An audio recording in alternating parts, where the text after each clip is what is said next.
ಎಲ್ರಿಗೂ ನಮಸ್ಕಾರ. ಇವತ್ತು ಮಸಾಲಾ ದೋಸೆ ವೀಕೆಂಡ್ ಸ್ಪೆಷಲ್ ಅಂತ ನಮ್ಮ ಮನೆಯಲ್ಲಿ ಮಾಡ್ತಿದ್ದೀವಿ. ಸೊ ಅದನ್ನ ನಿಮ್ ಜೊತೆ ಈ ರೆಸಿಪಿನ ಶೇರ್ ಮಾಡ್ಕೊಳ್ಳೋಣ ಅಂತ ಅನ್ಕೊಂಡೆ.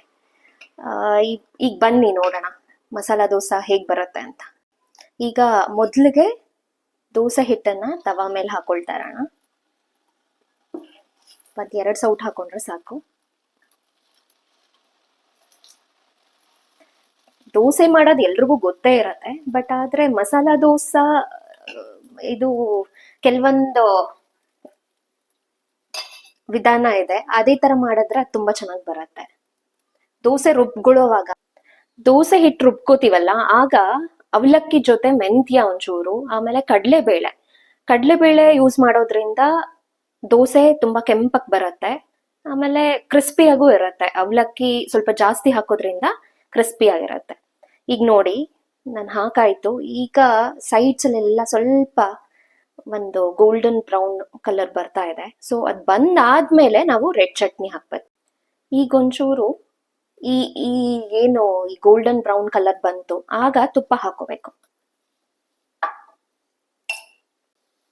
ಈಗ ನಾವಿದಕ್ಕೆ ಈ ರೆಡ್ ಚಟ್ನಿನ ಸ್ವಲ್ಪ ಸ್ವಲ್ಪ ಹಾಕೋತಾ ಈ ತರ ಸವರ್ತಾ ಬರ್ಬೇಕು. ಹೀಗೆ ಈ ಚಟ್ನಿನ ಸ್ಪ್ರೆಡ್ ಮಾಡಿ ಸ್ವಲ್ಪ ಹೊತ್ತು ದೋಸೆನ ಬೇಯಕ್ ಬಿಡ್ಬೇಕು. ಖಾರ ಸ್ಪೈಸಿ ನೋಡ್ಕೋಬೇಕು. ನಿಮ್ಗೆ ಸ್ಪೈಸಿ ಬೇಕು ಅಂದ್ರೆ ಈ ಚಟ್ನಿನ ಜಾಸ್ತಿ ಹಾಕೋಬಹುದು, ಇಲ್ಲ ಬೇಡ ಮಕ್ಕಳು ತಿನ್ನಲ್ಲ ಅನ್ನೋ ಹಾಗಿದ್ರೆ ಕಮ್ಮಿ ಹಾಕೊಂಡ್ರೆ ನಡೆಯತ್ತೆ. ಹೀಗೆ ಈ ಚಟ್ನಿ ಹಾಕಾದ್ಮೇಲೆ ಮೇಲೆ ಒಂಚೂರು ತುಪ್ಪ ಹಾಕಿದ್ರೆ ಆ ಫ್ಲೇವರ್ ನಿಮ್ಗೆ ಬಿಟ್ಕೊಳತ್ತೆ, ಚಟ್ನಿ ಫ್ಲೇವರ್. ಹೋಟೆಲಲ್ಲೆಲ್ಲ ತುಪ್ಪ ಬೆಣ್ಣೆ ಎಲ್ಲ ಸಿಕ್ಕಾಪಟ್ಟೆ ಹಾಕ್ತಾರೆ. ಸೊ ನಾವು ಕಮ್ಮಿ ಹಾಕಿನೇ ಆ ರುಚಿನ ತರ್ಬೋದು. ಈಗ ಈ ದೋಸೆಗೆ ನಾವು ಮಾಡಿರೋ ಪಲ್ಯನ ಹಾಕೋಣ. ಹೀಗೆ ಮಿಡ್ಲಲ್ಲಿ ಪಲ್ಯನ ಹಾಕಿ ಹೀಗೆ ಅದು ಕೂತ್ಕೊಳ್ಳೋ ಹಾಗೆ ಸ್ವಲ್ಪ ಪ್ರೆಸ್ ಮಾಡಿ ಅದನ್ನ ಮಾಡಿ ಒಂದು 2 ನಿಮಿಷ ಬಿಟ್ಟು ನಂತರ ಇದನ್ನ ತೆಗಿಯೋದು.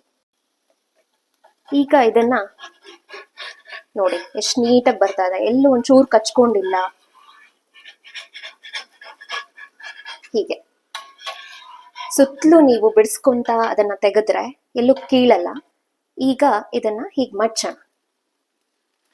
ನೋಡಿ ಎಷ್ಟು ಚೆನ್ನಾಗಿ ಬಂದಿದೆ, ಗೋಲ್ಡನ್ ಬ್ರೌನ್. ಈಗ ದೋಸೆ ರೆಡಿ ಇದೆ, ಇದನ್ನ ಪ್ಲೇಟ್ ಹಾಕೊಳ್ಳೋಣ.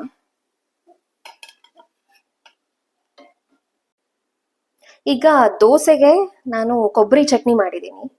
ಇದನ್ನ ಮಿಕ್ಸ್ ಮಾಡ್ಕೊಂಡು ಒಗ್ಗರಣೆ ಹಾಕಿದ್ದೀನಿ. ಮಿಕ್ಸ್ ಮಾಡ್ಕೊಂಡು ದೋಸೆ ಜೊತೆನಲ್ಲಿ ಕೊಬ್ಬರಿ ಚಟ್ನಿ ಕಾಂಬಿನೇಷನ್ ತುಂಬಾನೇ ಚೆನ್ನಾಗಿರುತ್ತೆ.